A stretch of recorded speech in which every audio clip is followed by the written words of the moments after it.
Wanneer ek die woord lees, dan kom ek agter dat die dinge van hierdie wêreld is van 'n verbygaande aard. En hoe meer my verhouding met die lewende God verdiep en ek in 'n beter intieme verhouding is met Jahwe ons Elohim, hoe meer besef ek dat die dinge van hierdie wêreld het geen ewigheidswaarde nie, niks nie. Ek weet ons lewe in hierdie wêreld. Ons is nie van hierdie wêreld nie. Ons lewe in hierdie wêreld. En daar's baie dinge wat ons as gelowiges kan doen om onsself te geniet en dat dit nie sonde of ongeregtigheid is nie. Ons kan nog steeds ons lewe geniet en hierdie is baie belangrik. Mense, jy het nie nodig om 'n boring lewe te lewe nie. Jy het nie nodig om jouself toe te sluit en jouself heeltemal te verwyder van die samelewing om Jahwe te dien in gees en in waarheid nie. Inteendeel, ons kan nog steeds in hierdie wêreld wees en 'n verskil maak vir die koninkryk van God. Maar daar's 'n baie dun lyn tussen wat goed is en wat sleg is. Daar's 'n baie dun lyn tussen geregtigheid en ongeregtigheid. Daar's 'n baie dun lyn tussen wat vir Jahwe aanneemlik is en wat vir hom 'n gruwel is. En ons moet daai onderskeid kan maak met betrekking tot ons lewe in hierdie wêreld. So ons lewe in hierdie wêreld. Ons is nie van hierdie wêreld nie, ons lewe in hierdie wêreld. So wat is daar in jou lewe wat jy hoog op prys stel? Wat vir jou so belangrik is? Maar wanneer jy diep daarna gaan kyk en jy gaan ondersoek so 'n bietjie die woord en jy kom so 'n bietjie in 'n diep intieme verhouding met die lewende God. Watse dinge is daar wat dalk moontlik 'n gruwel is in die oë van Jahwe? As jy gaan ondersoek instel in jou lewe en as jy dit deeglik doen en as jy tyd spandeer in Vader se woord, dan gaan jy agterkom, maar weet jy wat, hierdie dinge is nie vir my belangrik nie.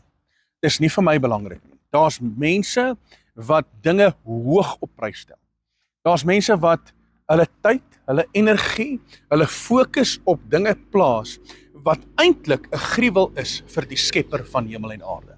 Kan ek gou vir jou iets lees? Ek wil vir jou hierdie lees en dan kan jy gou-gou 'n bepaling maak in jou eie lewe in terme van wat in jou lewe is, wat jy hoog op prys stel, wat dalk moontlik 'n gruwel is in die oë van Jahwe. Luister wat sê die woord. Lukas 16 vers 15 en hy het vir hulle gesê, dis Yeshua wat besig is om te praat en hy praat met hulle. Hy sê dit is julle wat julle self regverdig voor mense. Nou stop gou daar. Ons as mens regverdig ons optrede. Ons regverdig dit waarmee ons besig is. Ons regverdig ons doen en ons late. Ons regverdig tot ons gewoonte sondes. Nee, maar kyk, almal doen dit en almal is daarmee besig. En as ek kyk na al die groot gemeentes, maar almal doen dit by die groot gemeentes en al die gelowiges doen dit en dan regverdig ons onsself. Maar die oomblik wanneer ons dit doen, dan kom ons eintlik teen die woord van Jahwe ons Elohim. Nou gaan die woord verder en Yeshua praat. Hy sê, julle regverdig julleself voor die mense, maar Elohim ken julle harte. Want wat by die mens hoog geag word, is 'n gruwel voor Elohim. Ek het weer vir jou gee. Wat voor die mens hoog geag word, is vir Elohim 'n gruwel.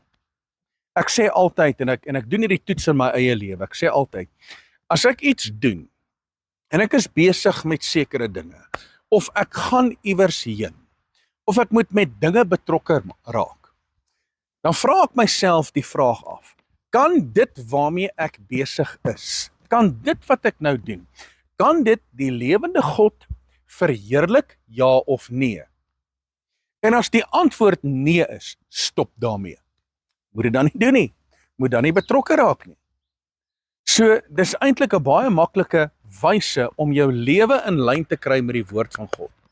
En daarmee sê ek nie, nee, jy moet nou ophou om dit te doen, of ophou om dat te doen, of jy mag nie sekere goed doen nie, dit glad nie die geval nie. Wat ek graag vir jou wil oordra, is die feit dat ek en jy kan nie dinge hoër ag en belangriker ag as wat die Skepper van hemel en aarde is. So 'n klompie jare terug, toe praat Vader met my in terme van 'n spesifieke saak. En ek het soveel aandag en soveel tyd en soveel energie ingesit om iets te doen waarvan ek gehou het. En dis nie sonde nie, dis nie ongeregtigheid nie.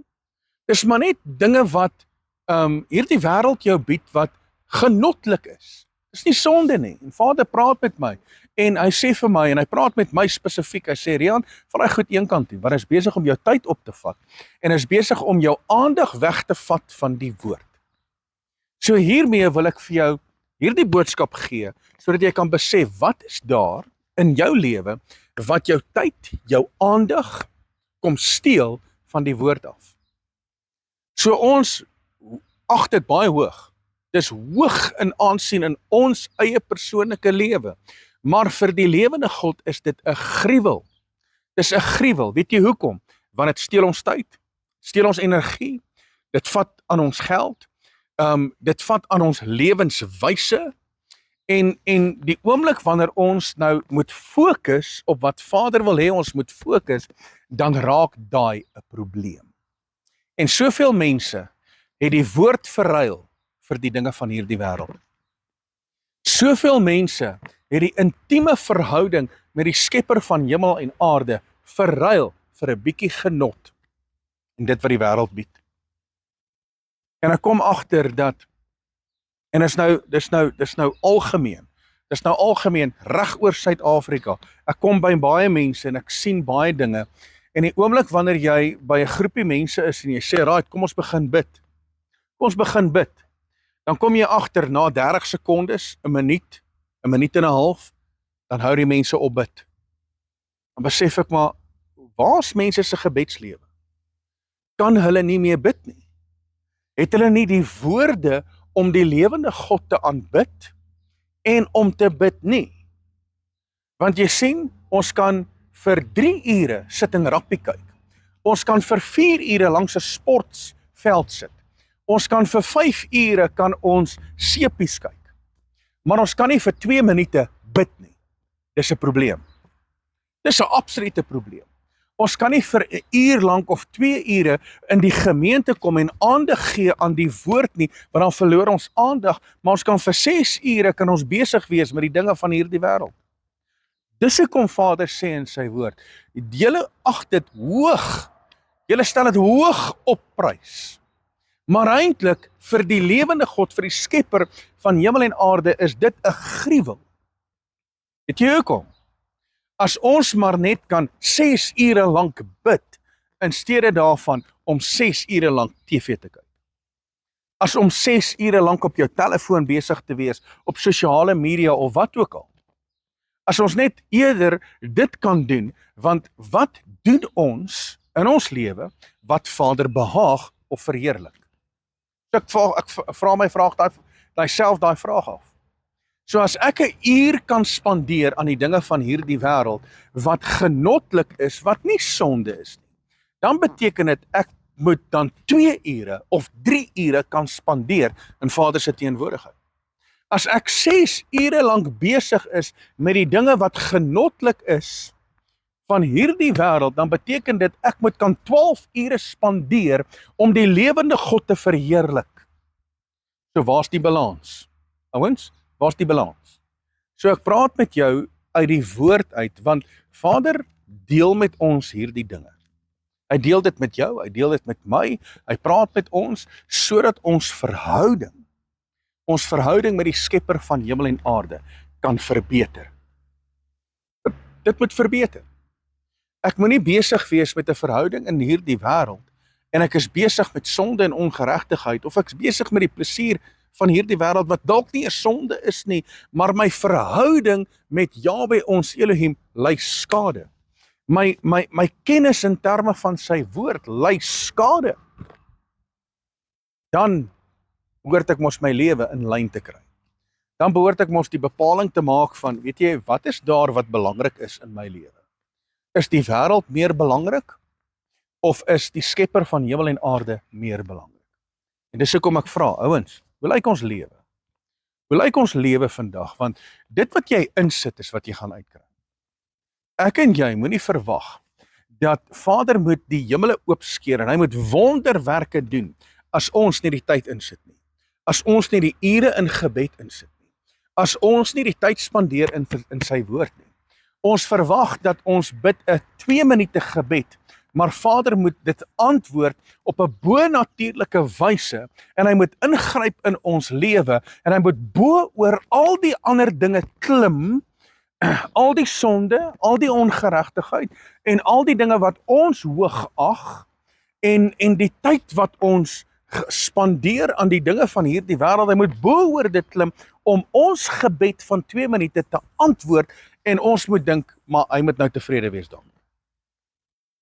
Sorry, ek moet vandag met jou reguit praat, want die woord leer my, daar's dinge wat by ons as mens, sit dit hoog op prys. Dis hoog in aansien by ons, maar by die skepper van hemel en aarde is dit 'n gruwel. Kom ons kry ons lewe in lyn. En dat ek en jy sal fokus op wat vir Vader belangrik is. En wanneer ons fokus op wat vir Vader belangrik is, en ons spandeer tyd in sy teenwoordigheid, tyd in gebed, tyd met sy woord, gaan jy 'n verandering sien in jou lewe wat jy nooit gedink het moontlik sal wees nie. En dan wanneer jy bid, gaan jy die hand van Jahweh in jou lewe geopenbaar en gemanifesteer ervaar. Weet jy hoekom? Want dan sit jy dinge wat belangrik is eerste. En daardie dinge, sy woord, en is jou verhouding met die skepper van hemel en aarde. Halleluja! Ek wil hierdie met jou gedeel het vandag op herbou. En mag dit jou lewe verander en jou lewe transformeer.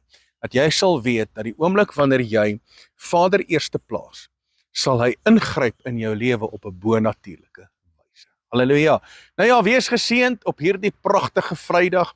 Wees geseënd, geniet jou dag. Tot volgende keer. Shalom.